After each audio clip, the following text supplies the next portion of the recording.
In this video, Ed Yardeni, president of Yardeni Research, expresses a continued positive outlook on the U.S. market, emphasizing its resilience amid both domestic and international challenges.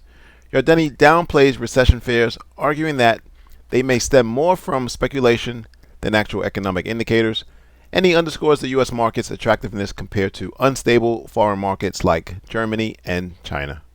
An 18% increase, but I see the market going up on earnings, not on valuation, just on earnings alone. I think there's a lot of upside in the U.S. market. Foreign markets, not so much. As you said, it's kind of a messed up world. I'd love to be a contrarian, and I agree with your thinking along contrarian lines, but I just can't get there based on what I see in terms of the economic and political fundamentals. What is causing earnings expectations in the U.S. in your mind to go up? Well, my expectations have gone up for sure, and I think it's that after 3 years of the most widely anticipated recession of all times, it never happened. You know, for 3 years, there have been fears of a recession. If monetary policy tightening couldn't cause a recession, if geopolitical crises couldn't cause the price of oil to spike up and cause a recession, what's really left? Well, you know, I think you can come back, and I would come back with, I am concerned about tariffs. But I don't think that's going to lead to a recession. I think it's going to lead to some serious negotiations about freer trade.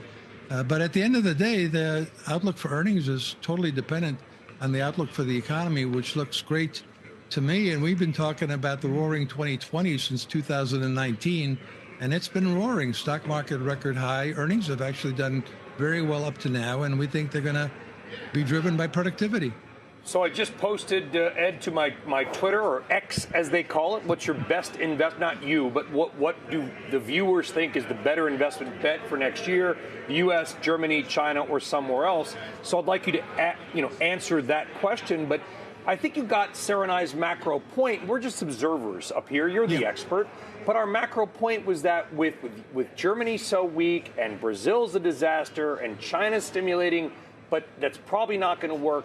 Is this, meaning the U.S., and I'm going to put an eagle on my shoulder and eat apple pie and a hot dog, is this the most investable market in the world because the rest of the world is still so screwed up? Yeah, I think that's really the bottom line. And it summarizes exactly what's going on overseas. Things are a mess. And the outlook for the U.S. remains strong. The dollar's been strong. And of course, we've got a tremendous amount of consumer spending. A lot of baby boomers are retiring and spending their nest egg. So consumers have been remarkably resilient. They actually like high interest rates. And then capital spending hasn't been interest rate sensitive. Quite the contrary. It's remained very strong because a lot of it's technology. 50% of nominal capital spending in the United States is technology. And technology is something that companies really have no choice but to spend on. If you either make technology or you use technology. If you don't use technology, I think you'll be at a tremendous competitive disadvantage. You know, Ed, you're the guy who coined the term bond vigilantes, and people are using that term again when they're looking at these higher treasury yields. I don't buy that it's like deficit and debt related. I feel like that it's changing outlook for inflation and growth. What do you think?